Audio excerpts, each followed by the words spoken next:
Hi, and welcome everyone to the Biotensegrity Party.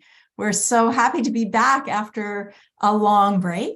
Today, we are excited to be premiering the first of several in Leonid Blyum's Everything I Know series. There's Leonid there. So I'm Chris Morita Clancy, coming to you from the Coast Salish Nation, just outside of Vancouver, Canada. And I'm one of your co-hosts, along with Graham Scarr. Graham, where are you from? Hello, Chris. I'm from Nottingham in the UK. All right. And I'm Susan Lowell Desolorcino, and I'm in Washington, D.C. And we want to get started pretty quickly today because it's a fabulous, but it's a nice, slow walk through Steve's history. Steve, maybe you could do an opening toast for us. Be my pleasure. I want to just welcome everybody, and this is our winter solstice bash, and I hope you all enjoy it. You have to know this was done by Leonid, and I just haven't had the patience to watch myself talk for an hour, so I pity you all. But I'm open for questions. The thing about it is everything I've talked about there, I'm past there now. I'm into my next phase. So I'm not sure what's going to come in the next series that Leonid and I do. Anyway, toast to you all. Cheers. L'chaim. L'chaim. Okay, so Leonid, how did you manage to get Steve to sit for over 10 hours without rope? Oh, okay. So I managed to unmute myself, right? So you see, I started with this basic skill of unmuting myself, right? So that was the first step. Well, look, I guess it's been a long story, and actually it all started by the format of the Buckminster Fuller's series, right? So the Everything I Know, the ones that he presented in 1974, right? It was straight week of like 6 to 7 hours of talk daily, where he presented it for the students in Philadelphia, and you can find it on YouTube. This it goes as the under EIK series, and I actually discovered that about in 2010, right? So see, we met with Steve for the first time in 2009. I discovered those series in 2010, and back then, Buckminster Fuller Institute used to have the used to have the transcript of those. They actually have taken them out lately. Believe that they got more corporate or whatever. So that kind of freedoms, you don't have them anymore. So, and I was reading them and was absolutely fascinated because this is, just a stream of consciousness where the person actually, talks freely without being limited on that kind of far side. Oh, I know, you have to squeeze yourself into an hour. You have to squeeze into, into the just kind of opening up. And there's a huge life experience behind it, all kind of peppered and sprayed with anecdotes and with the digressions and so on. So that's really gives you the human flavor to it, right?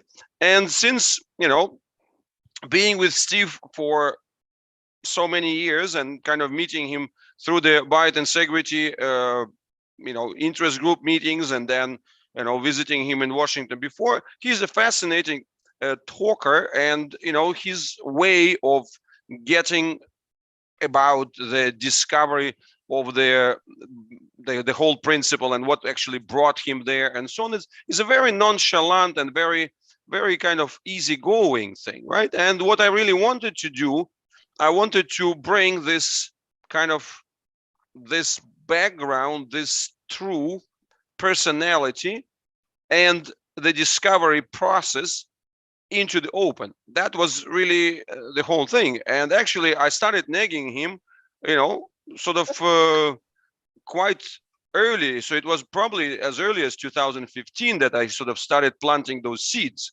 And Steve was kind of semi-reluctant and so on. But then at some point, 2020, and because I have more free time in the winter, and the winter between 2019 and 2020, I said, Steve, you know what? We are going to do it. You are like my adopted grandfather. So, I'm coming to you. So, and then, obviously I enticed Graham, and Graham was extremely quick. I said, Graham, I have this idea that we're just going to get there and, be as their kind of knowledge and character extractors from Steve. And Graham was like that. I'm on it. I'm flying. I have, for this purpose, I'll just drop whatever I'm doing, and I'll be in Washington with you. So basically, that was it. Actually, it was easy, in fact, and of course, in a way, if you kind of add to the history, we obviously wanted to kind of publish this earlier because it was filmed, in January 2020. So, and in hindsight, that was a very lucky thing. So, because actually we finished January 2020, and then the whole thing with COVID started just Exactly. just a month later, and the whole travel and so everything was halted, and then kind of the world turned into this kind of spiral of being interested in the other things. So, and as a sign of things kind of going back to normal, we really wanted to share that that trip with you. And I believe that this is really a fascinating story, and you would be able to see that Steve is it's the journey of discovery is really amazing. But as you said, Susan, it's true that it's a kind of unfolding story, right? It's not a presentation which is packed into whatever 45 minutes of punchlines and so on. It's an unfolding story. And what I've tried to do, because I'm kind of genuinely most fascinated by this discovery, so it's to try to be a sort of the narrator / discoverer / clarifier. And I kind of have this habit of, when I hear something, I then sort of repeat it in my own words just to try to make sure that I understood it correctly, right? And since my voice tends to be loud and my understandings tend to be rather protracted, in fact, there is a lot of me in this interview, right? So you see, it's quite a lot of me, and I sound like a brash, but in a good way. And in a good way, you see, everybody's gonna see it. So we yeah. But it's just, you see, it's just, but that's the whole thing, right? So you see, I just wanted to, because for Steve, many of those things, they're really, they're just really natural, right? And I just wanted to kind of to rub some, scrub some rust out of it and give it the true shine. That was my only intention. All right. Thank you. So I just want to mention that Chris has put in the chat a link to Meg Kessler's dance performance, Fascia Illuminated, that she did for the Fascia Research Congress a few weeks back. It has Tensegrity towers that Gerald DeJong created, so there's an additional treat. And for anybody who's watching on YouTube, go to biotensegrityarchive.org and get on our email list if you want to get our newsletters and be kind of on this side of the fence when we do these things. And yes, we do accept donations. All right. Okay. Chris, we're going to turn it over to you to start up. Okay, great. Here goes.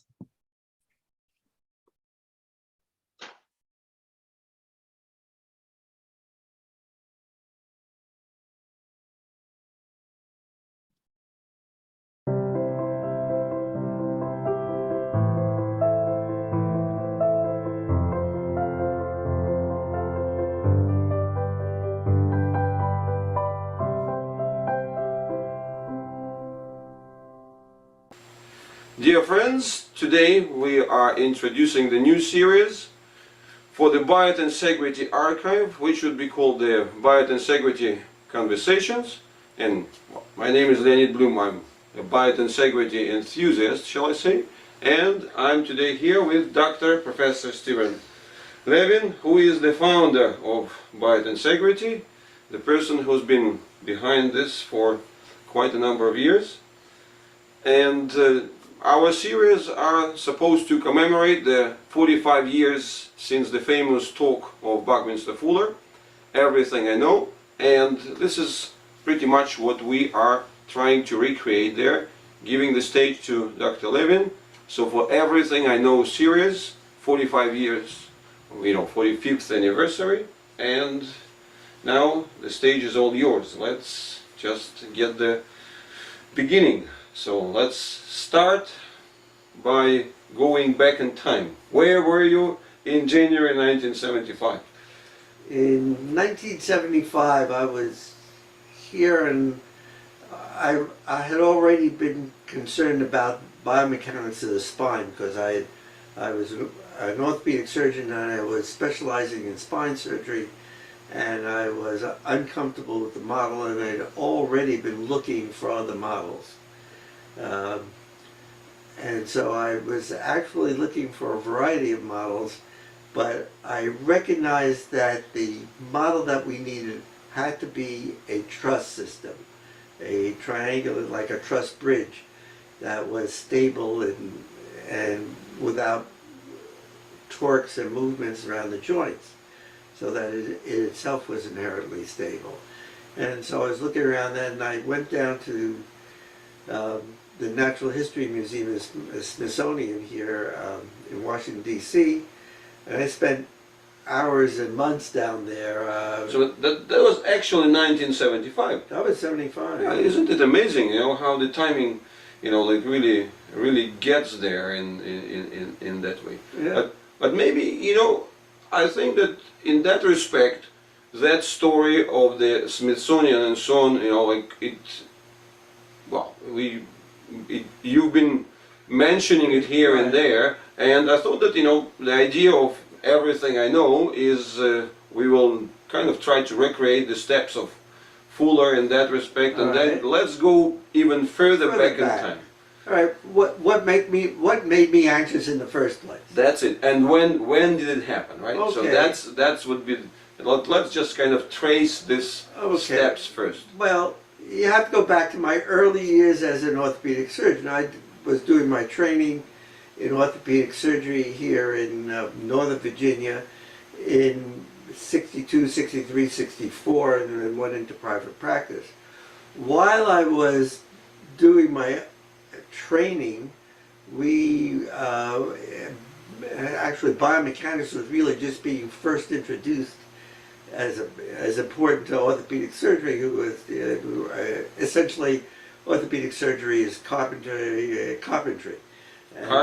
Yeah. So in fact, you see, just forgive me for interrupting a few times, probably during the course, but you see, it's really essential because, like, now we're in 2020, right? So you see, and sometimes it's difficult to realize, but your career sort of covers the better half or the better part of the 20th century, and really for us today, it's difficult to, know those times. They sound kind of legendary, right? So whatever happened 40, 50, 60 years ago, everything blends together, but you were literally living through and developing during that time. So I think that would be really interesting to get there. How come that the orthopedic surgeons didn't study biomechanics in the first place? Well, it was because it was a carpentry system. It was like a carpenter doesn't necessarily learn physics, he learns carpentry, he learns how to build things. And it's essentially, we were screwing bones together and splinting them and doing a variety of procedures that would just hook the chain of bones as we saw it together. And the principle behind it was you cut down to bone and stay there, and you ignore everything else. Meaning? Meaning you just, that the muscles and soft tissue weren't the important part. It was the bone, and you go down to the bone and you put screws across some of the bones, or you put rods down the shafts of bones, or we were doing hip prostheses in the end, nothing like the total hip procedures you do now.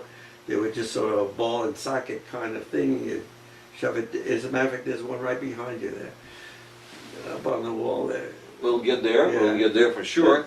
But it was just a metal stem and a ball that you put in when the top of the broke off, and that it was just beginning to be used at that time.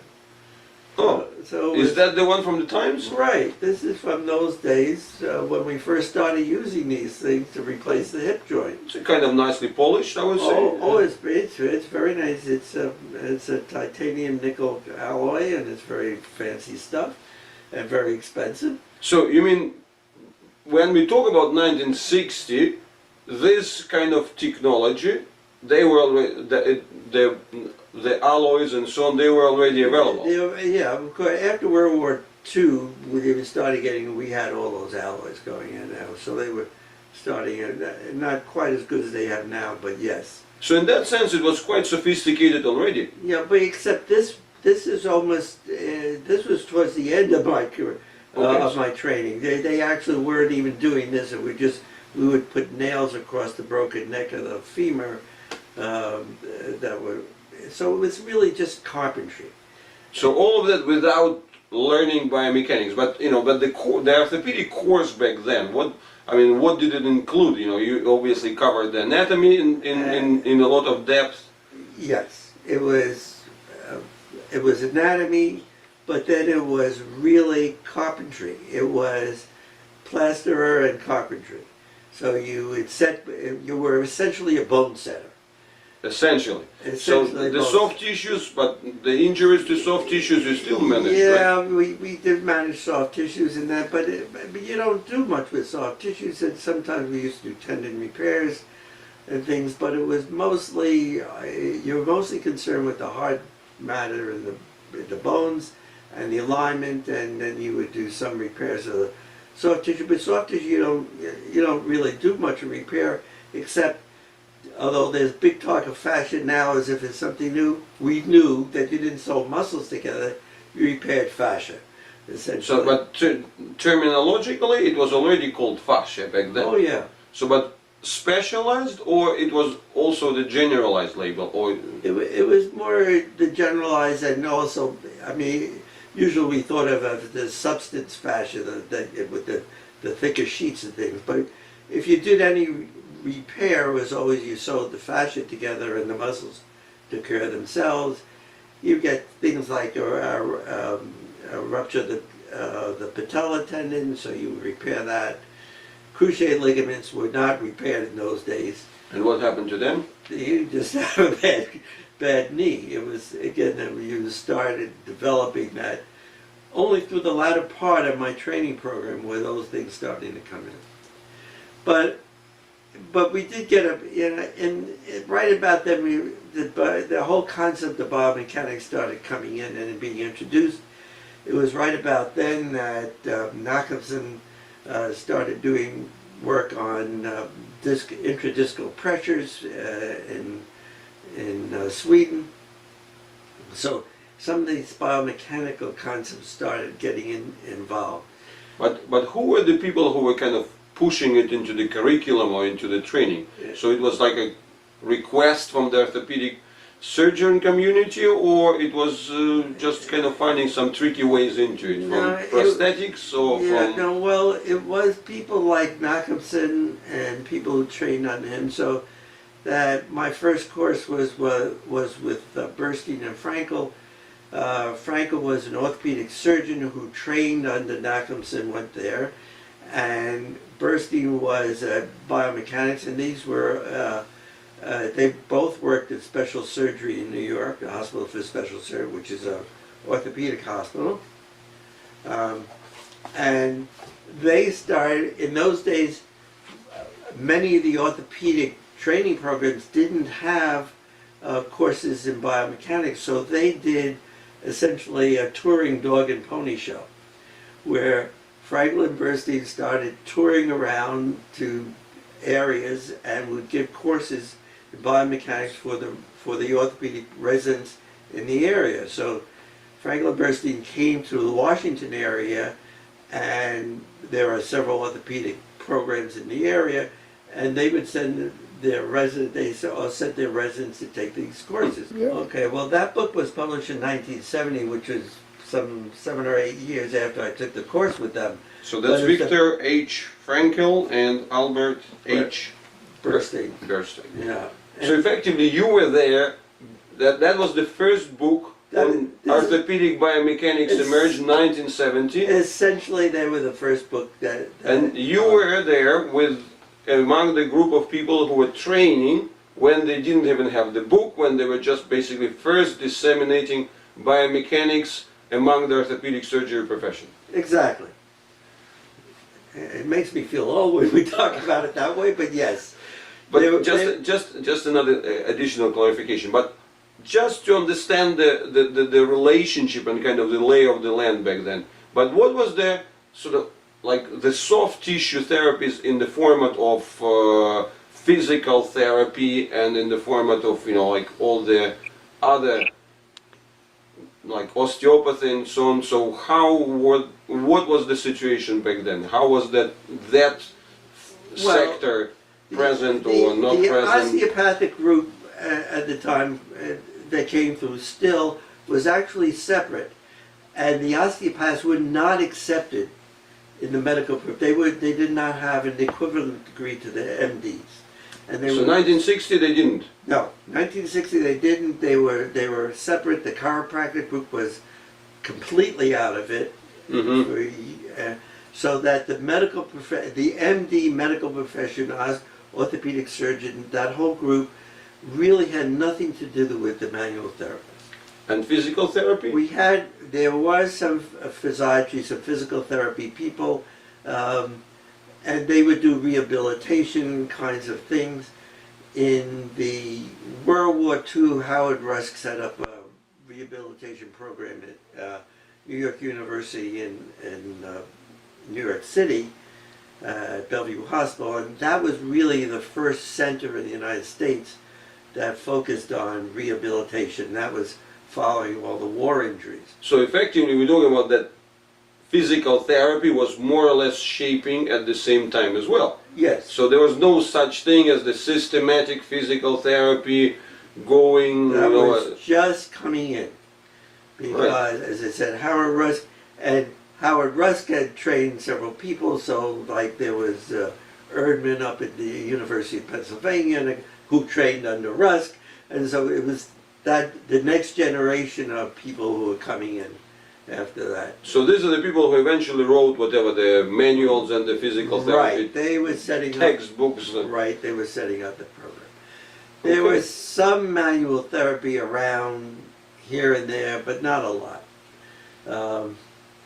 And very little in the MD profession at all. If you practice any manual therapy as an MD, you were thought a bit odd. Okay, so in that sense, you back then you went the recognized route, the Oh yeah, orthopedic. I was carpenter and plasterer. That's what I was being trained as. Just taking care of the body using, and essentially we were interested in fractured healing and things like and repair, and then of course possible tumors. So there was a whole section on tumors, but we rarely saw the bone tumors are not that common, so we didn't see a lot. Most of it was a trauma work. But speaking of, speaking of the orthopedic surgery in the day and alignment. So alignment at that point was, if there were no biomechanics as such, so the alignment was more like just a general common sense concept. Am I correct? Yes, it was. So it's like straight is straight, crooked is crooked, and you kind of try to make it as straight as possible. Right. In those days, it was just, there were a few centers who were beginning to talk in those terms.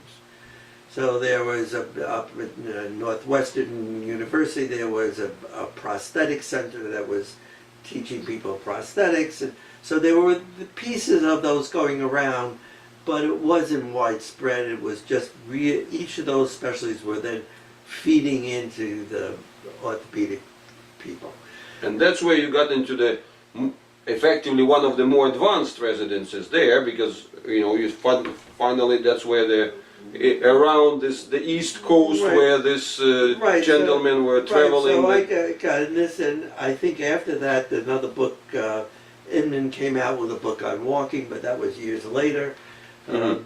So there's just some of these developing over time. So effectively, Frankel and Bernstein, so these are the founders of the orthopedic biomechanics. Right. So and the whole thing effectively started with them. Yes. So they were the pioneers, both They were the pioneers. research and clinically. Yes. There was another group out in Chicago, Gunnar Anderson and Albert Schultz, who were doing biomechanics on the spine, and beginning on that. But these gentlemen, they were mainly periphery. They were talking peripherally mostly. Mhm. These were talking mostly hips, and then, but even I believe Schultz and Anderson came a little bit later, but sort of in the next 10 years or so.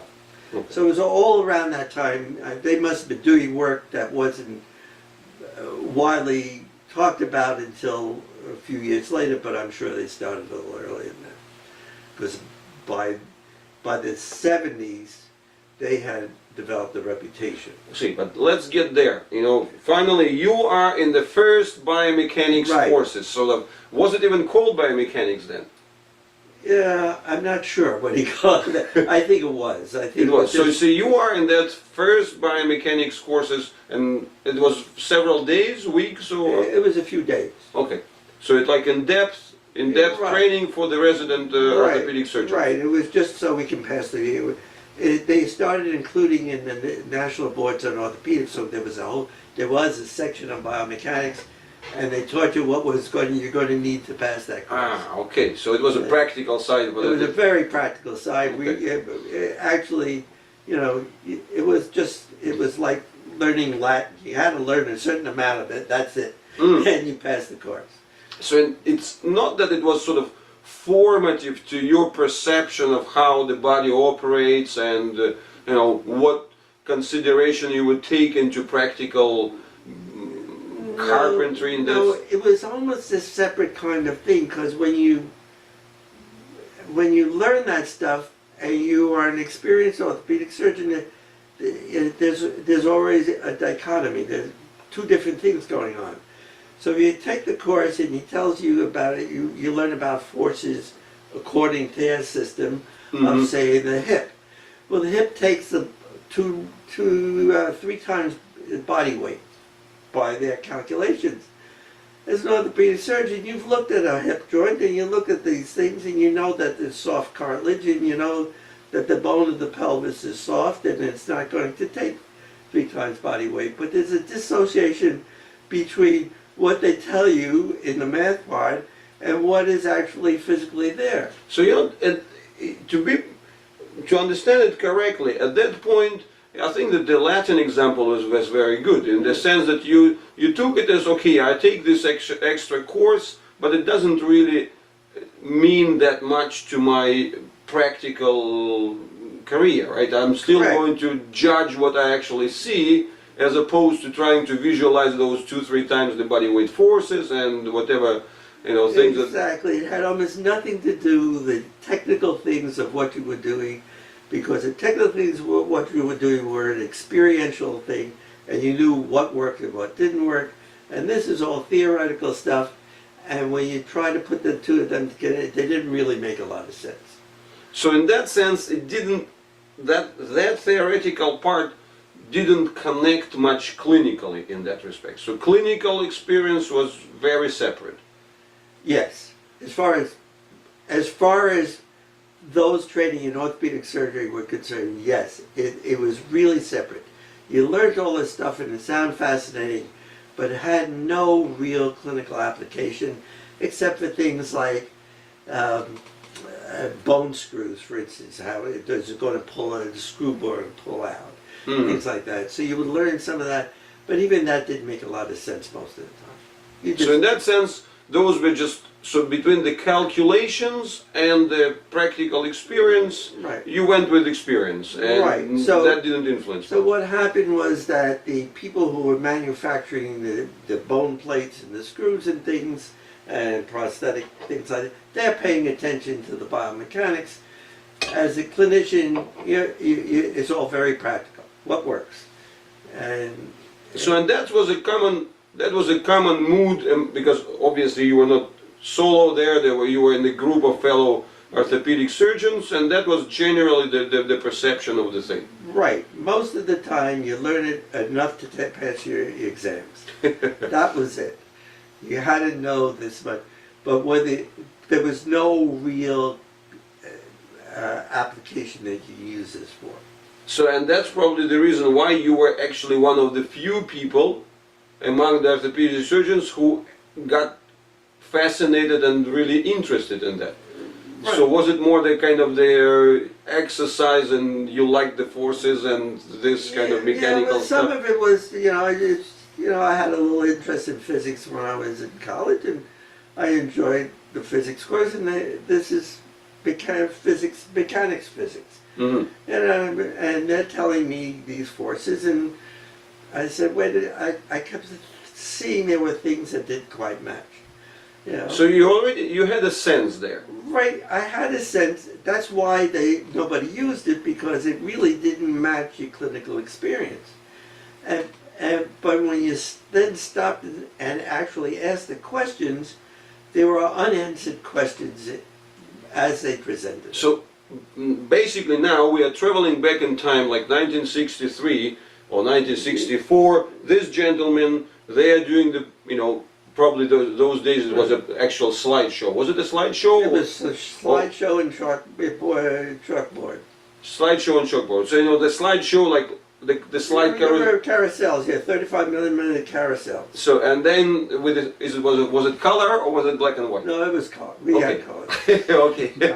So it was color, and they would, in the dark room, they would project and Right. do this, and then it would be blackboard and chalk. Right. So in one of those, so that's where they would get their formulas on the blackboard with the chalk, Right.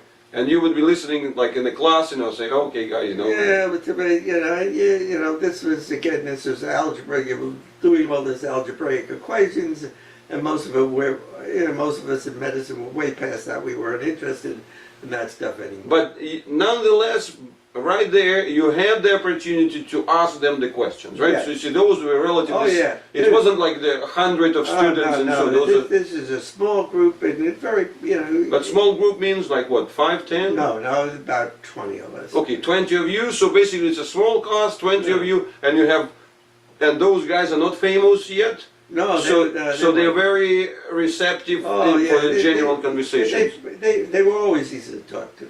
Years afterwards, when I knew them later, it was still easy to talk to. So you knew. Well, I had interfaced with them over the years. Okay, so personally, you knew this biomechanics, orthopedic biomechanics founders, kind of face to face. Yeah, but you meet them in meetings later, and you say, "I was at your course at such," and then all of a sudden you were there, because we were one of their first students. Yeah, that's it. That's the point. So you had you a got sort of a link. a So special badge of honor. Right, so when you meet them in one of the orthopedic meetings, you say, "Hey, I took the course we do in Washington, D.C. in '62, now you were already buddies," you see. Okay. But, so I knew them at that basis. I never was friendly with them, but I knew them. That's good enough that you were able to ask questions, Right. like not as a, like not as the student out of the 100-strong audience or the 200-strong audience from the back, row saying, "Hey, teacher." I mean, so it was much more cordial and closer. Not only that,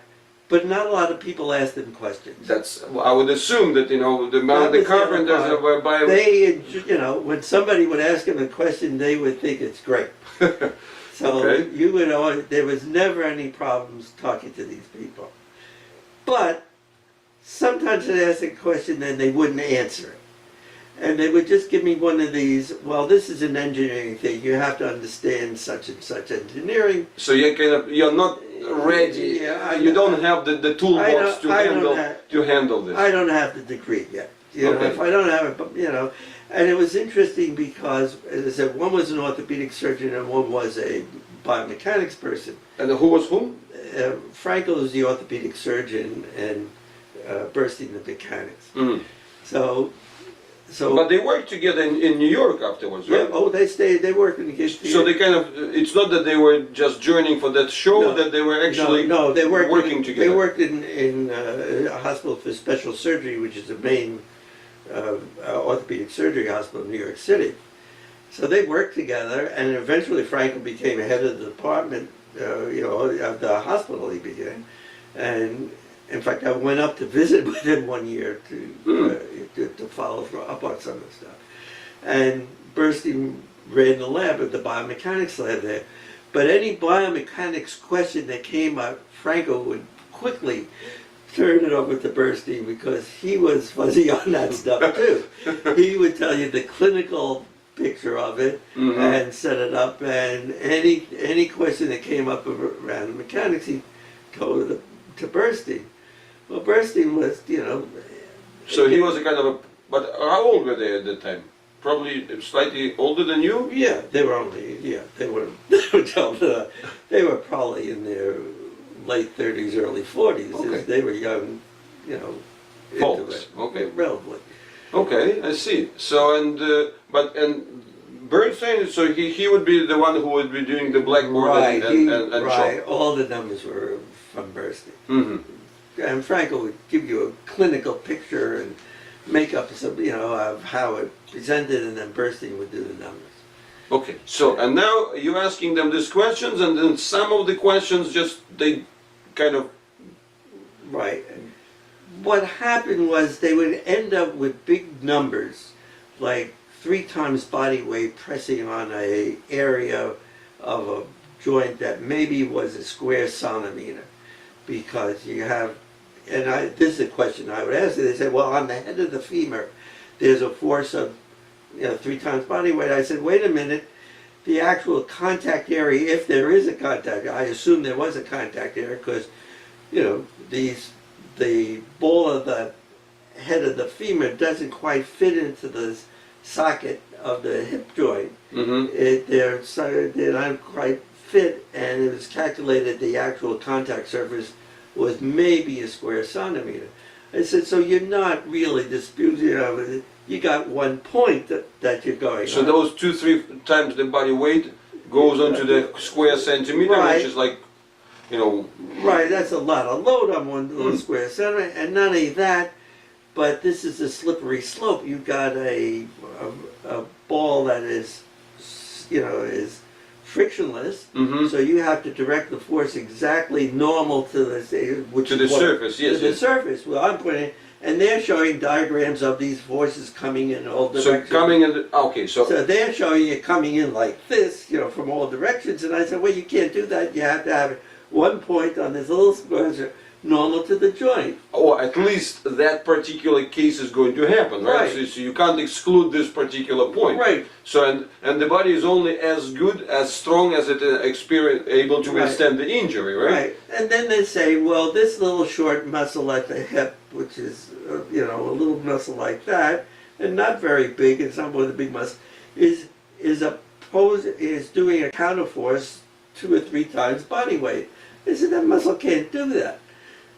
So these were questions I would ask, sort of, but these were the professors, and I was still a student, so I wasn't very pushy about it. But I'd ask these questions, and it certainly it arose in my mind, and I'd ask it. Okay, so and at that point you were asking those questions very much, you were like 30 at a time, like we're getting ready to finish your complete your Right. orthopedic residency. So in that sense, those questions were just kind of innocent questions of a student who wants to understand how the things work. On the exam, I vomited back exactly what they told me. but from the standpoint of me, I had some doubts about it. It didn't make a lot of sense. Some of the things they said about, where's the contact point, and all, they just left out some clear things that were clear. So at that point, their pet subject was the hip. Yes. So that was the favorite. And Yeah. and there was also a group in Chicago whose pet subject was the spine.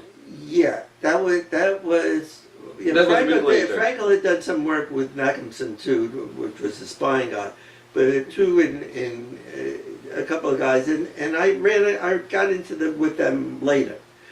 Later, but not that much later. No, from in the late 60s or Okay, so probably it's- early 70s. Okay, so we're still talking about the same time frame, but Yeah. just, you know, you see, one of the things that I really hear here is that this interesting point is that training of yours was in orthopedic surgery. So effectively, we talk about, but by the time it was the, you know, the early 60s, that means that you already had at least 7, 8 years of medical training and medical practice in the army. Yeah, right. And so right. you already, like, medically, you were Yeah, already in the MD Right, I had already been clinical focus. I had already been, gone through medical school, a year of internship, 3.5 years of clinical practice in the Army as a general physician, then came back and did a year of surgical residency, and so this was in my probably second year or third year of orthopedic training, the second year of orthopedic training, besides the year of general surgery.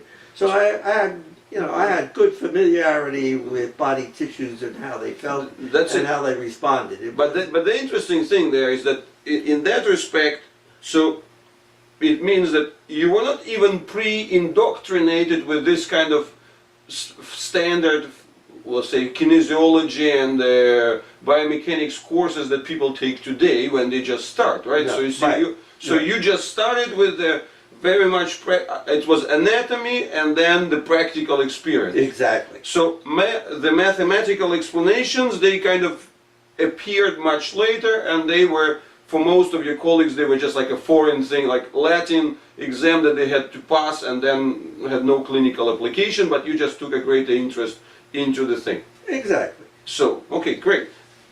So, you didn't have this, it just, experience came first, education came later in that sense. Right. And that's why you were questioning the education from the perspective of experience.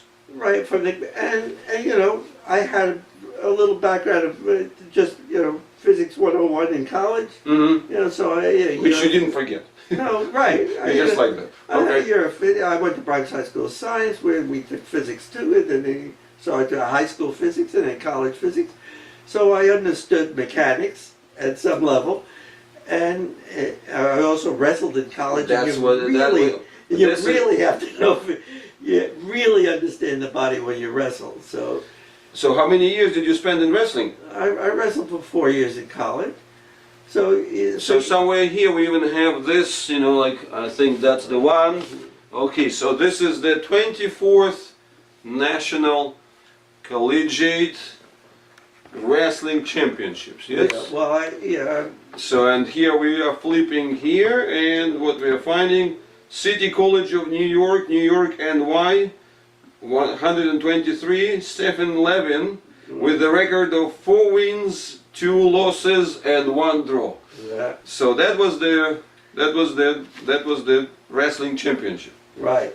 So, and this is one of those things, I mean, if I were to get this from my personal experience in my family, like my father is, he's been the person who told me that if anything, he learned a lot more from wrestling than from all of his biomechanics and kind of orthopedic classes combined. No doubt about it. So you would agree with this statement? Absolutely agree with that statement.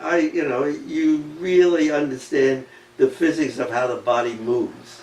Because you have to move the opponent who could be stronger and heavier than you. Right. And you have to learn balance and how things move and how the whole body works as a functional unit, not as little parts of different things work. So that was another important part of the experiential thing. Well, probably, but I certainly didn't think of it as Okay, that. that's it. So I mean, that wasn't it, but yes, that was my background and it may be why I was questioning some of these things. It's because some of those forces just made no sense to me. And when you stop and look at the individual parts and what they could do, it made no sense. Okay, great. So now we are in through the 60s, yes. Yeah. And then, well, you know, so I continue. Of course, then I went into business. I was an orthopedic surgeon, a cutting surgeon. I was very involved in those things, but I did, you know, you do continuing education courses, of course. So I was doing continuing education, and I had lectures by people like Al Schultz and L. Schultz. Al Schultz, Albert, right? Albert Schultz, and Albert Schultz. So he's an author of. he was a big. I think he was a biomechanics person. Gunnar Anderson was a orthopedic surgeon who was doing a lot of biomechanics. So Schultz and Anderson. They were in Chicago. I think I forget what school they were working at, but they were in Chicago, and eventually they also became big-time professors. At that, when I was training on them, they were still relatively. They were known, but not internationally known like they later became. So they would come to. No, I would go. These were continuing education courses. So you would actually fly to Chicago or wherever they were teaching at the time. But they were the only ones. But I took some courses with them that were, you know, organized towards spine. Okay, so and they would say things like, if you bent over to pick up a piece of paper, you were putting enough loads on your spine to crush it. I mean, that's what they would say. And I said, wait a minute, my spine's not going to crush. I just picked up a paper like that. Right, but that's what the math said. I said, well, of course the math doesn't make any sense to me. So, but those kind of things were out there and being said, and and I'm sure I have a book someplace or other that says exactly that. So, so that kind of quote, this kind of attitude from that side of the profession, that's what the math says. So it must be true. Right. So that's kind of the flavor that was passed around in that respect, right? So that's you don't question it because that's what the qualified math wizards are saying. Right. So that's pretty much the message. And it still is the message. I mean, you have to understand that that's now, there's a dichotomy, there's a separation between the mathematics of what people are saying and the clinical experience that most physicians have. So if you are doing cutting surgery, it's completely different than what these people are telling you about the structures. Well, I just wanted, you see, that was one of my things, one of the things that I really wanted in this, like Everything I Know series, is because I think that people today, especially if we talk about the much broader spectrum of these professions which are related to the body, from orthopedic surgeons at the top of the helm through all the way down, to the the professions which are sort of lower but experiencing exactly the same interactions with the body, which would be the massage therapies and so on and so on. So it's the whole scope there, right? And the fact, I think that today everybody would agree that math feels that math is separate from the clinical experiences, and it's really interesting to go 60 years back in time and see whether things were different back then and how it was, right? So you see, and that's because a lot of things has changed. That was pre-computer, right? It was pre-MRIs, right? Yeah, gosh, yeah. So it was pre a lot of things. I mean, we didn't have CAT scans, no MRIs, you just had plain x-rays in your hands. And those x-rays were not that great in resolution. No, these were, you're talking, big sheets of film. It wasn't, you couldn't get on, it wasn't on a computer screen. These were big sheets that you had to go process through a thing, because, tons of silver that we used, wasted all the years on negatives. Huge stuff. and worthless. Worthless. And some of them were just worthless films, you're just taking shadow pictures of things. And that's it. Yeah. So it means that in that respect you also were in a condition to rely a lot more on the experience and your clinical observations rather than on the, say, objective data sources. Absolutely. So in that respect, your relationship with math or practitioner inspection with numbers in that sense was and with calculations was very detached. Because today, you know, you see those X-rays and MRIs and everything is pre-cut, pre-calculated, prefab, you know, this angle, this way. You couldn't do any, you couldn't do any measurements. The most you had was a frontal view and a side view. You see, so that's all, and it wasn't, technically, it wasn't anywhere nearly as sophisticated as it is now. So you know, the most you can do is measure some angles of somebody who has scoliosis. And those were really very inaccurate. Even those. Yeah. So that we're talking about the 60s. Yeah. So, and okay, so therefore that disconnect on the one hand, but on the other hand, the tendency of the, say, biomechanical profession or the biomechanics teachers to sort of glorify the math and say, well, the math tells so it must be true. That kind of approach has been there all the way from the start. You have to understand that orthopedic surgery doesn't even have a kinesiology course. The kinesiology courses are done for physical medicine people, physiatrists, PTs, things like that. But the kinesiology, the understanding of body movement, was not really an integral part of the orthopedic training Back then. and still isn't very much now. All right. So, but strangely enough, the person who is at the top of the food chain in the entire rehabilitation and recovery process is the orthopedic surgeon. Exactly. So that's a little bit of a strange situation. Yes, it is. So, but it's in fact, nothing changed much. Nothing has changed much. For the most part, orthopedic surgeons are still technical carpenters and plasterers. We don't do plastering anymore, but it's mostly technical surgical procedures. So and that's kind of how the internal ranking between the good and bad, better and like less good orthopedic sort of kind of an internal competition drives the same way. I would say that technical nuances and yeah, more than anything, it's a technical nuances kind of thing. okay. Skills. All right, so let's get to the spine. So the starting point was the hip. Yeah, but and then you get to the spine, as I said, and Albert Schultz was giving these major talks saying you bend over and you crush your spine by picking up a piece of paper, and this was the model. And then Alf Jacobson from Sweden came out with intradiscal pressures.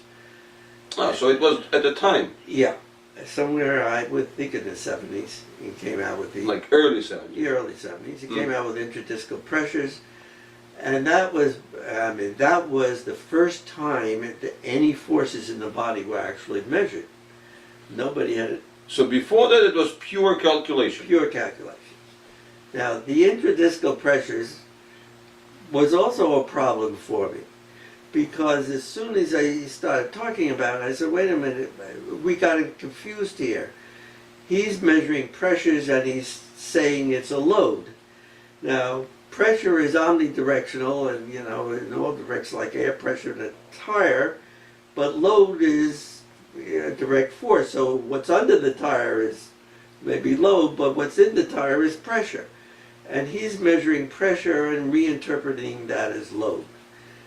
And so I already knew that there was something wrong there. But And that's simple physics again. But his findings met relatively enthusiastic. Oh, absolutely. It's still, again, is the standard. They talk about intradiscal pressure as it goes up and down with movement and all that sort of thing. Well, first of all, there was some real problems with that. And I recognized that very early on. I said, wait a minute, he's talking about pressures and these are, and it's not that, it's loads. And load and pressure don't necessarily correlate. Mm-hmm. So you can have, two atmospheric pressures in the tire, but the load underneath that tire is a quarter of the car. Mm. Two different things. You see, and the not only that, but the weight on the tire doesn't make any difference with the pressure. The pressure is, is independent of that. So I knew all that. Again, simple physics, because I had a great professor of physics in college. But it was simple, and I knew that was wrong, but there was nobody I could talk to about that at all. They weren't even interested in hearing anything. So I had those anxieties, and I certainly knew that the spine wasn't going to crush when you picked up a piece of paper. I mean, that's just obvious. So, but this, it's in the books. I said, well, that doesn't make any sense. So those anxieties existed in me. But at the same time, you were going through the practice and like... Again, you disassociate. You don't do what says in the books, you don't do. You do clinically what works. So in that respect, those first, whatever, say 10 years of your orthopedic practice, you actually, those were the biomechanical questions that you kept somewhere in the back of your mind? Right, they were just incidental things. They were intellectual exercises, had nothing to do with what I was doing. You know, it didn't really affect how I treated anybody. So it was just, you know, is intellectual exercises. I've never told anybody not to pick up a piece of paper. You know, I mean, it just didn't make any sense to me. So I did what was clinically relevant to me. But were there any interesting sort of or remarkable clinical cases that you would remember that kind of particularly triggered some interest or some, you know, curiosity or an opposite, you know, one way or another during that time? In those 10 years, probably not much. You know, but the question was always in the back. But what was the main scope of your orthopedic activities? You know, let's put the obvious things like like setting the broken bones together. But what would be the interesting things? Well, what happened was that I was during my residency, orthopedic residency. I did a year at the graduate school at the University of Pennsylvania. And there was a fellow there named John Manel, who was an MD, a physiatrist, who did manual medicine. He was originally English and was a manual medicine. So I learned manual medicine techniques from him while I was part of my orthopedic residency program. Okay, so it was a kind of a side shtick. It was absolutely So just out of curiosity, and it was kind of a lucky combination that you were there and he was there. It was a freak, because what happened, the head of physical medicine and rehabilitation in the University of Pennsylvania, Erdman, was giving lecture. We were getting lectures, and he gave a lecture. He says, next week you're going to hear from this guy John Manel, who is over in the old Philadelphia hospital here, and I don't know what he does, but he's a very good diagnostician, and I want you to hear from him. So he came in and gave this talk, and he talked about some manual medicine stuff, and I said, you know, all this other stuff is in the books. All these other professors are telling me all this stuff that's in the book. And this guy's telling me something different, so I want to hear what he had to say. So in that sense it was interesting. That was interesting. And that was at a time when manual medicine in orthopedic surgeon... You didn't even talk about it. Okay, but you still had some orthopedic maneuvers, right? So you like setting the shoulder, you know... Yeah, but that's the familiar shoulder dislocation. That's completely different than the manual medicine. Let's elaborate on that. You know, Well, how do you see the difference? Well, when you're setting shoulder things, you're talking about a dislocation of the joint, where, you know, the joint's out of socket. Whatever is supposed to fit in, the socket is disrupted, and it's almost always associated with a tear, a major tear of the supporting tissue of the joint. When you're talking about manual medicine, you're not talking about any tissue damage. At least this was Manel's concept, and why I stuck with it was that it's not a question of tissue damage. It's a dysfunction of the joint. It's like having a drawer that gets stuck, but all the parts of the drawer are perfectly fine, and you just give it a little wiggle, and it gets sliding again. So that was a kind of relatively simplistic, but very simplistic way of approaching it. But it was his approach to it. He talked about the play movement of the joint and restoring the play movement, but it was not any tissue damage, as opposed to the orthopedic surgeon approach to it at the time was if you had a disruption of a joint, it was a major tissue damage. But as far as I understand, back then, still within the scope of the orthopedic profession, you were supposed to have quite a lot of manual skills in terms of the repositioning. Yeah. So I mean, setting a fracture and that's it. So you see, Yeah, the so- fractures they were so set you're saying- manually. yeah. Oh yeah. So and it was a wide scope of them, Oh, whatever yeah, the no, radius, ulna, whatever. Oh yeah, no, The- yeah, the wrist, it's a lot of manual stuff in that. So you're doing, it's a hands-on physical. It was wrestling. That's why wrestlers become orthopedic surgeons, because that's what they do. It's a hands-on movement of the bony structures and joints and repositioning them to get them what you feel is alignment. And then What you when- feel is that's actually a good point, right? Yeah. So in that sense, when you do the repositioning, alignment comes by feel. Right. By feel, which is in that respect, it's not it's not that you're putting some sort of your X-ray vision, which you cannot do at this time. So you're actually guiding yourself more by the tension Oh, yeah. and how it all feels. Am I correct? Absolutely. It's a when you at that stage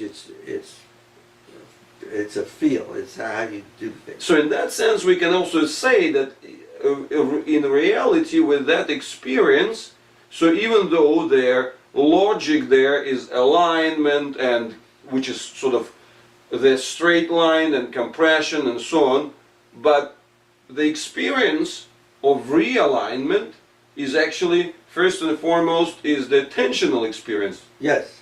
So how it feels, you're not really measuring, okay, this goes this way and this goes this way, but you feel, is the tension balanced? And When you're setting fractures in those days, you didn't do it under fluoroscopic vision. You did it by feel, and then after you got it all set, you would then send them for collaborative X-ray. So it wasn't after you got them all done that you would then make sure that it was close to right. okay, so it was the other way around.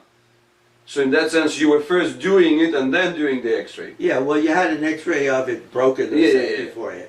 But that X-ray was of very poor quality. Well, you could see certainly broken bones and things like that. But you couldn't see the particular aspects of how many degrees to move it and so on. No. So That's all by feel. Yeah, that's it. So it was very, very. That's all. It was very general. Okay, it's a all- broken bone, and there's some.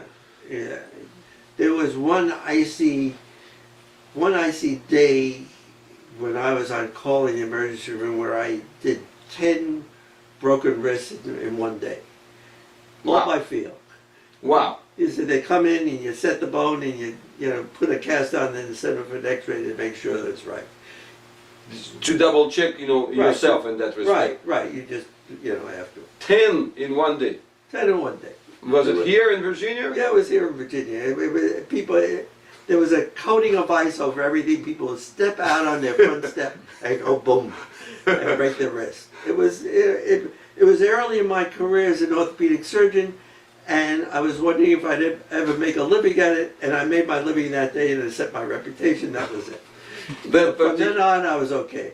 Okay, so that was your lucky break. It was their lucky. You're right. Their break was my luck. Well, okay, that's a double play of words, right? The lucky break, or the series of lucky breaks, Right. and the lucky settings, and Right. That was very early in my career as a. But then we're talking about mid-60s. Yeah. Okay. Late 60s. Probably, Late 60s. The later part of the 60s. So, and that created your reputation as a good surgeon who does good Right. resetting of the Right, bones, right. and Boom, yeah, I was good. Okay. And you do it by feel. It's really by feel. And particularly like young kids get what is known as a green stick fracture, where the fracture doesn't completely break in pieces, it sort of splinters with little things. And that's all done by feel. You set those bones by feel. well, I think that we'll get there, but the logic, as what I'm reading here, is that back then, at least, there was a lot, the bridge between what we now call the manual medicine and the orthopedic profession was much wider. Yes. So in that respect, so you effectively, if you, it's not that you put, 10 series of screws into those bones, right? So you actually did it by feel, and the orthopedic aspect of it was actually applying the plaster, getting Right. into the cast. And that was a skill in those days, which you don't have now either, because the plaster you had to use 3-point fixation so that you would get pressure on it so that it would stay where you put it, so you mold the cast and all that. It was a very manual. But I mean, the cast, you would be molding the cast yourself? Oh yeah. So, but like, how did it work? So you would But- just wet the gypsum and... Yeah, the gypsum comes in a bandage, and you wrap the bandage on, and then you mold the cast to maintain the pressure, and usually a 3-point kind of thing, so it stays where you want it. So in that respect, what you were doing back then, effectively, it would be first the manual procedure, purely, with not much of the background information coming from the X-ray, because it would be just Right. generally too vague to calculate, right? Right. So then you would go by feel and get the right connection through tension. Right. So, and then you would use the compression device, which is a cast, but you would actually mold it yourself, Yes. seeing it sort of the extension of how you did the setting. Exactly. So therefore, in that respect, the lucky break day, so there would be 10 casts, but they would all have their own nuances. Yes. Am I correct? Yes, if you were good at casting, your cast was molded for the particular fracture. Wow. Yeah. Nowadays they just wrap it in and cast stuff on and put a light on it, and it gets hard. Yeah, that's it. Yeah, they don't do that. And or it actually goes down into the, like one person does the surgery, the other one puts the cast. Yeah, So no. This was the casting was the art form of. It was the integral part of what I did as an orthopedic surgeon. And in that respect, it wasn't only you, right? It was. Oh yeah, That's how your Anybody, whole right. kind of class of people. Yes. I did mean, it. I was taught that by others. I didn't. But how did that, because you see, look, let's just sort of get it experientially, right? You see, well, you've got 10 people, so they would be probably ranging, I don't know, from kids to pensioners there, right? Right. So, and all of them come with a different pain tolerance, with a different level of scare, with a different level of anxiety and all these things. So you see, and different, that's the psychology behind it. On the other hand, it's a different type of swelling, different type of, whether has some, like the bleeding or hematomes and so on. So it's it would be very different in that sense. So, and you have to blend into this situation and actually get the feel when it's set. Oh yeah. Although the information, because from the information point, it's a very uncertain situation. There's a lot of opacity there, right? Oh yeah. How much to turn, because one person has stronger ligaments, the other one is weaker. Frail lady is different from like manual laborer, and so. But that experience, how did they actually teach this? So how was it taught? I mean, that's an interesting part, how that skill was passed on. Yeah, the medical profession is see one, do one, teach one. You watch it being done, and then you try and do it, and then once you get that skill, you teach it to somebody else. So it was very much to this apprenticeship. Absolutely. So, and you had, you would say you have good teachers in that sense? Well, I was pretty good at I got pretty good at it, so I hopefully had some pretty good teachers. Okay, but that's where you would, so in that sense you would feel that the whole experience was actually, if you look at it experientially, so your experience of alignments was very, if we put it in today's words, it was very much, like a network feel, right? So you see, depending on how much, it's the net, the tensional net kind of thing, and how much would be, so it was very, very diverse in that respect. Yeah. So- you had it's what you get in your hands. It's, you know, it's like a musician who, knows where his fingers are when he's playing an instrument. And And the feel of everything. So it's a very tactile kind of. and shall I say that it's the tactile interface, but then it's the total body engagement, right? Yeah. So you see, it's again Well, getting. some of it's quite physical. When you do some of that work, it's you have to be pretty physical, particularly when you get somebody big that you have to work on. So and that's kind of also goes back to wrestling, right? Yeah, it goes back to wrestling. So okay, get it. Okay, so I think that shall we take a short break before we move to the next chapter, right? So, That'd be good. so this is really, I think that this is absolutely a fascinating story. When we start getting, the more we dig into the nuances, the more we see the more we see the fabric of the whole learning curve, right, and the whole source of questions and how it all came up. And I'm really happy that I think that that Everything I Know series starts with this experiential recollections.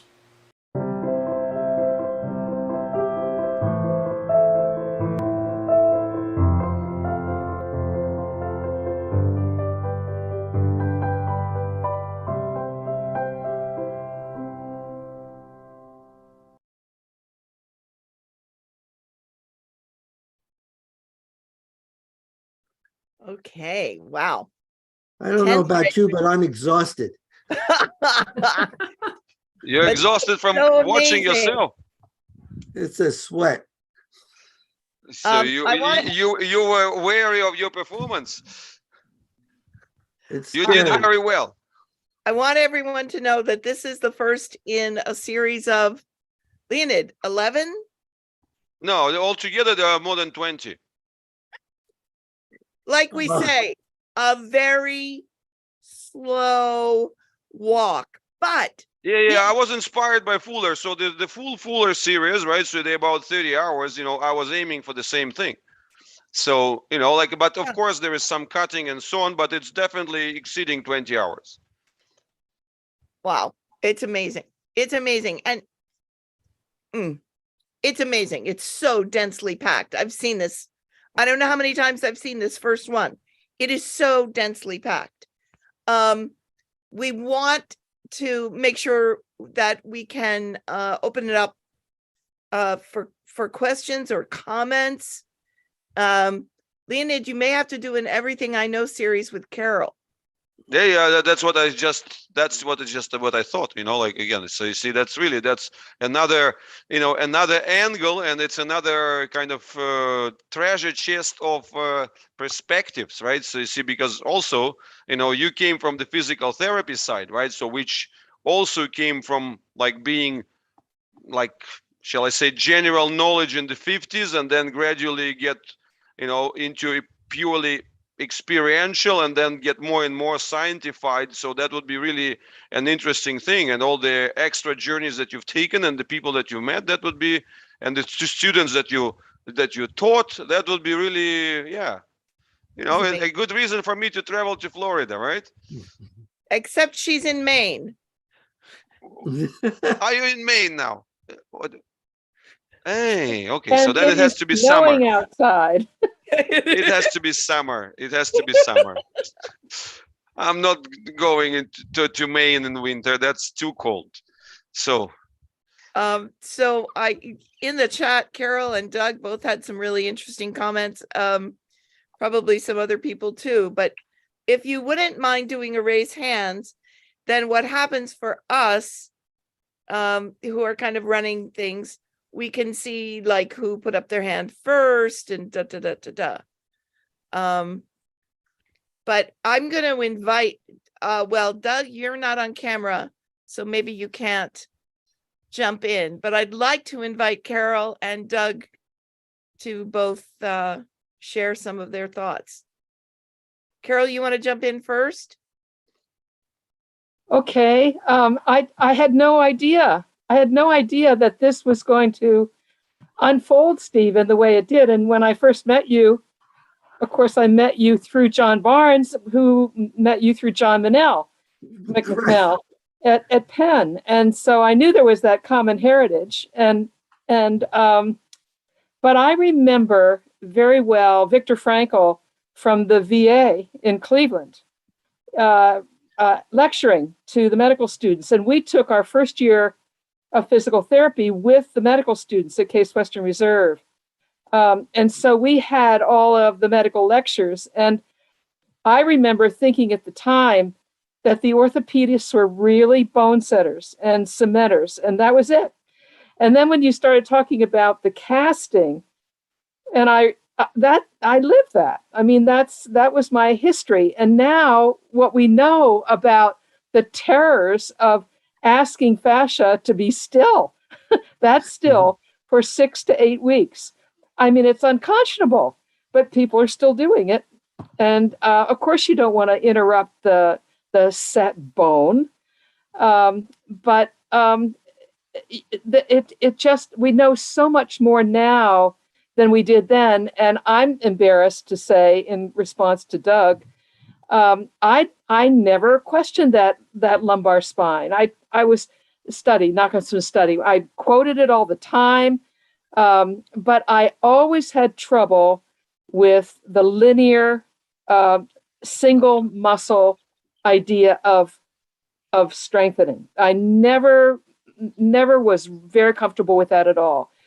And so I immediately lined up with PNF, which was diagonal spirals. So I comfortably moved out of my TheraX linear archaic idea into the springs. Remember the DeLorme springs? We had cages at Mass General. We had cages around a splint or around a plinth, and we would hang up the springs and have people be bouncing in the springs. This was 1969. And then the whole idea of diagonal spirals and holistic motion. So in one sense, I didn't have the physics background to question like you, Steve, but I was constantly looking toward holism, toward the systems approach. I did a master's thesis on looking at cybernetic systems theory, Leonid, with the feedback of the Biodex. Remember the Biodex machine? And and what was the Biodex really measuring systemically? Because it was the first isokinetic machine. And so I was questioning, but I didn't have the physics background, but I had this innate understanding of what it meant to be a human being as reflected in an identical twin. And that experience of an identical twin, watching her move and reflecting on me moving that way, and then the holistic kind of idea, and then the energetic link just never left me. And that's what guided me toward my own excited interest in physical therapy, which was leaving linear orthopedic dynamics way, way behind, getting into neuro, and then eventually getting into the therapeutic presence, the energetic, the philosophy of that, the energetic link in empathy, which I did my dissertation on in 1982, about what's that crossing over phenomenon, that what happens when you think you've experienced something from another person's perspective. And we didn't have any science for that. And so Boston very gently asked me to go someplace else to do my writing. And that's how I ended up in Miami, because they invited me. So I went. And I wrote a book down there or two, and then eventually tried to come back to Boston, but they just were not open at all. It was really quite traditional in Boston.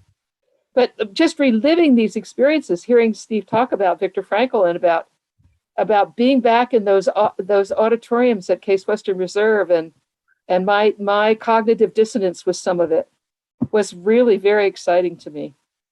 Yeah, so you see, it's like 55 years, right? And suddenly there were flashbacks, right? So you see, like he's not really that older than I am. I could be your grandmother. Yeah, So could be, could be.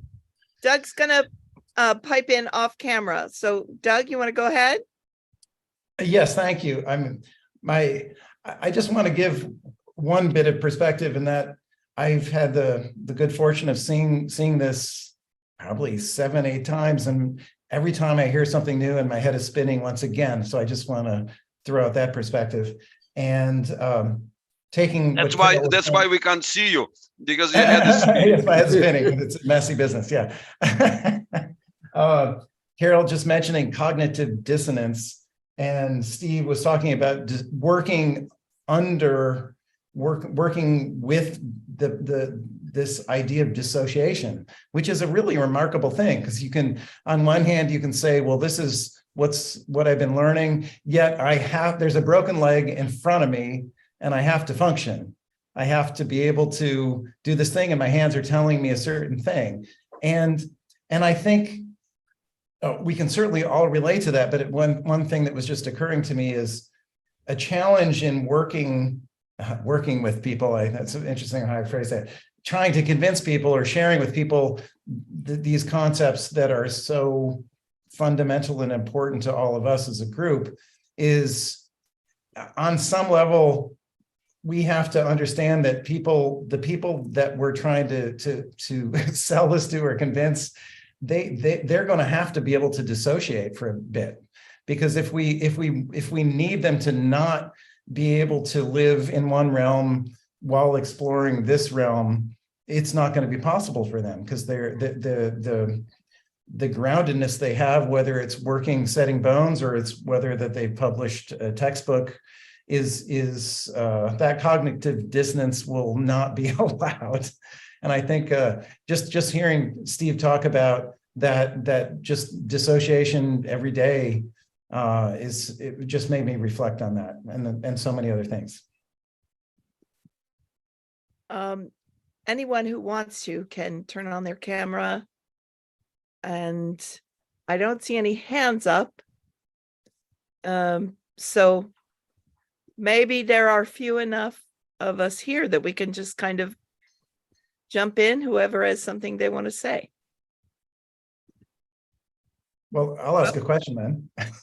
Okay, and after Doug asks his question, Mariana she's got her hand up. So I apologize. No, Doug, you're okay. You're not on camera. So why don't you ask the question, Doug? Go ahead. So one of the things that occurred to me when in this image, which I've broken my leg twice in my life, actually, when I was younger. So the idea of having a bone set is something that I can relate to from an internal sense.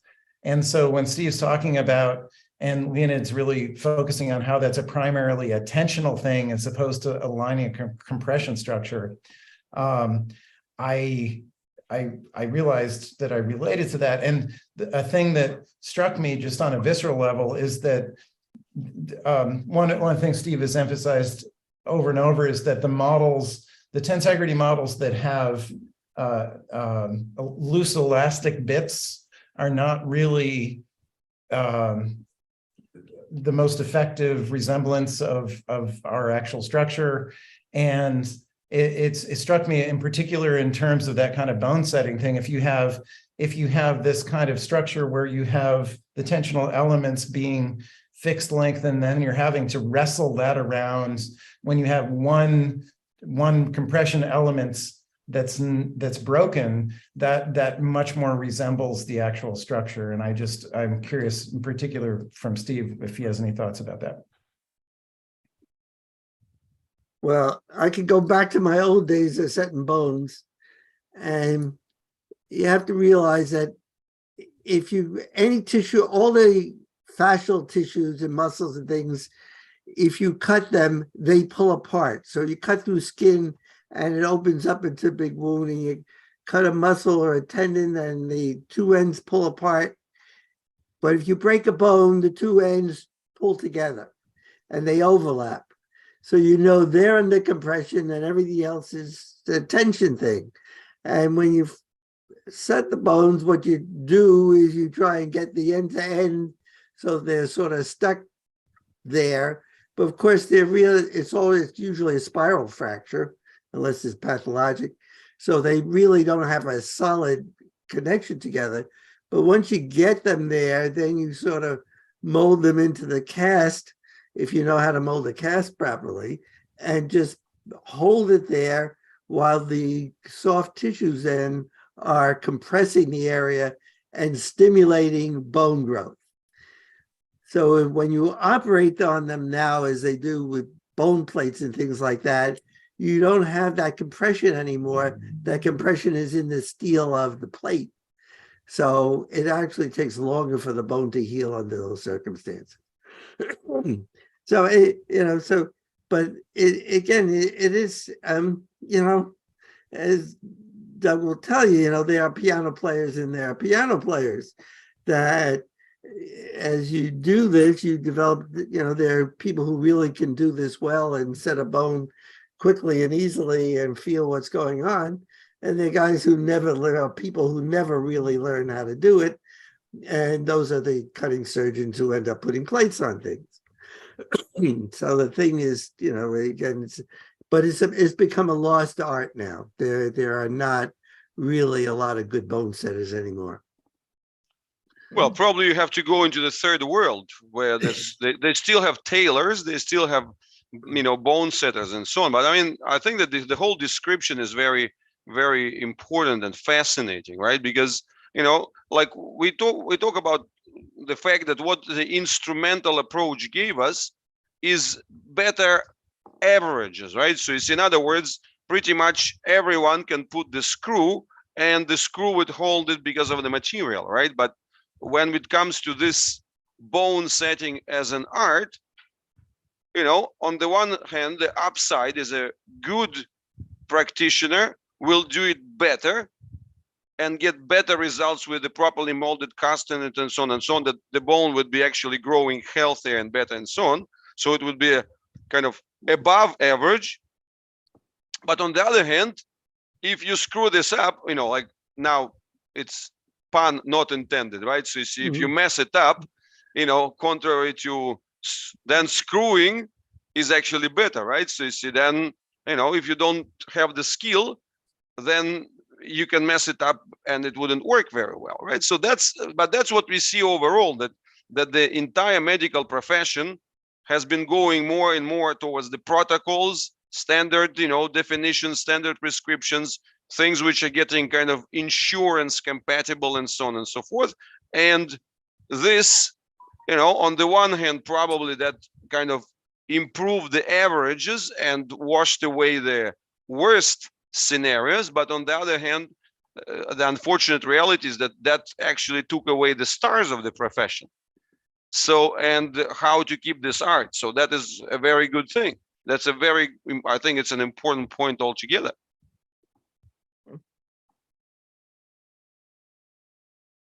What I wanted to say goes in the same line, because it's for me it's very sad to see how nowadays, maybe because of how rushed doctors are, especially orthopedic surgeons, and I'm talking about the kids that we work with, they're purely seeing the images. Many times, and I ask this on a regular basis, did they see the child? I mean, did they touch the child? No, they just saw the X-ray or the MRI or the whatever they were seeing, that they don't even touch the patient. And that to me is like, you're missing all of it, right? So, yeah, but you see, that's the point, right? So you see, that's, I guess this is how evolution goes with everything.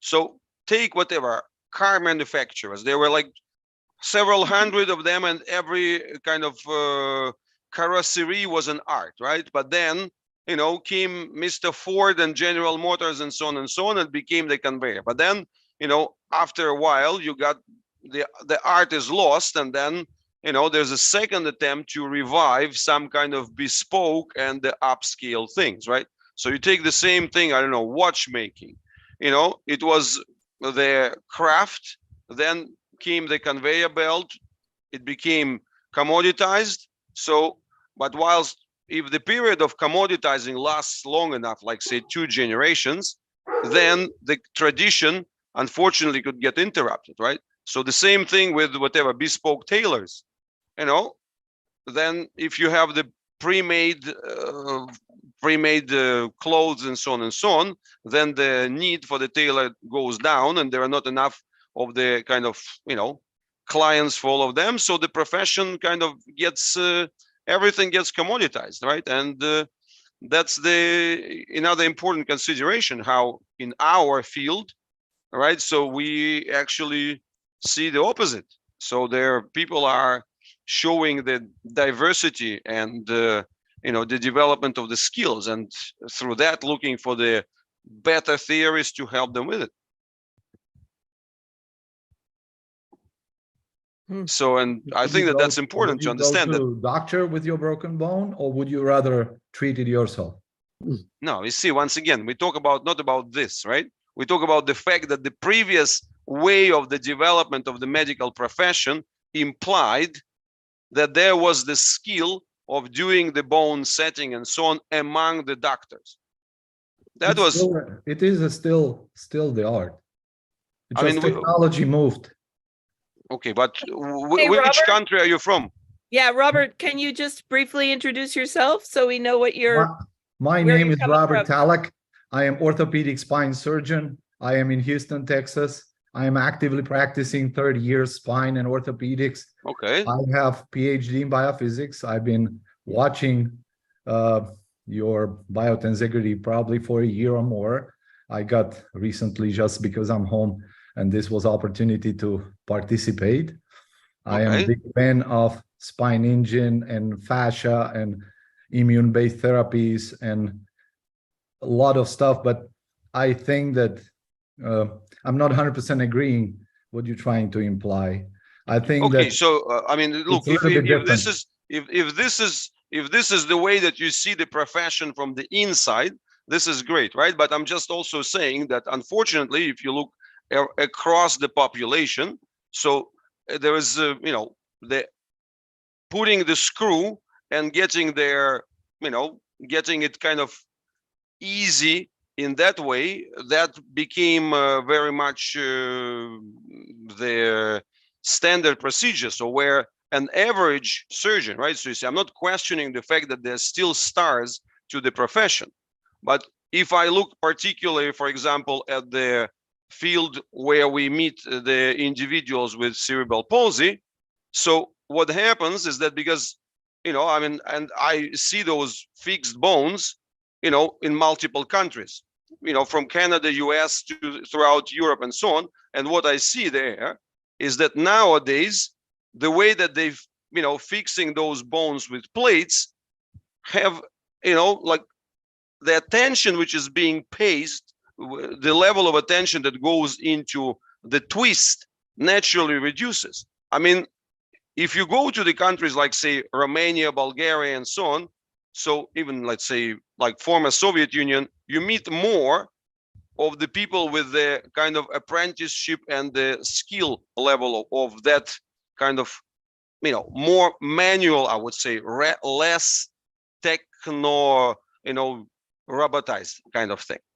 But I'm also very happy to hear. I disagree. Okay. I have practiced, if I may, I have practiced in Czechoslovakia, so I am fairly familiar. So what you are describing, what you are kind of, if I understand, implying as a virtue, is just the matter of poor medicine. In Russia, like for example, Ilizarov, which is the famous Russian orthopedist who come up with external fixator for some open fractures, he come up with it because he couldn't operate. Russia didn't have even sterile instruments. In Western world, in United States, we don't have it. So those screws. Okay, but that was 50 years, that was 60 years ago. I understand. They are still having problems right now. Where we evolved is this, and yes, it used to be a great art to set the bones and do it by feel, but the results were not great, and patients at that time accepted suboptimal functional results because that was good as it gets. Right now, we have now x-rays. I can tell you, if you would, I kind of listen what Dr. Levin says, if you would set the fracture without x-ray, you will be sued and you will get your license taken away. You have to do it under C-arm, patient is asleep, it has to be perfect. And if it's not perfect, surgeon is forced to operate because otherwise lawyers will sue, especially in the United States, the doctor because it's not perfect. That's the same scenario in spine, that every parent force surgeon, young female, to have a surgery because even a small curvature, because they want to have perfect kids with perfect teeth, with perfect spines. And yes, we are also complicit because we get paid for it. So of course we it's a more complicated issue. I am 100% with you but I am not agreeing that just surgeons are bone setters, or we just have a different problem. We do not understand many things, how it works. Like, for example, I have PhD in biophysics, and I do not understand how we can consider a spine as a column. It just doesn't work. If you calculate those things, doesn't matter. But if you, let's say I trained in Cleveland Clinic, and Ed Benzel, who is a professor and wrote several books on biomechanics, everything is on a linear Newton. And when I would come and say, Dr. Benzel, this is not working in real life like this, his answer would be, well, tomorrow we will have a patient and we need to do something, but we don't understand fully how the engine works. And that's the difference, that surgeon is many times pressed into the position that we have to do something, because we cannot just say, oh, sorry, we don't know how the body works. We cannot say, well, take the physical therapy 3 times because the patient is broken leg. And if it heals crooked, it's a problem. So many times we do stuff that we learn and discuss, that let's say we cut the patient's soft tissues and we set the screws. This was AO group, and fracture looks great, but the function was terrible. So right now we have changed that we use not tensegrity, but tension of soft tissues, that all those bone fragments cannot be stripped with soft tissues. And we accept that bone doesn't look perfect on X-ray, but functionally it's better.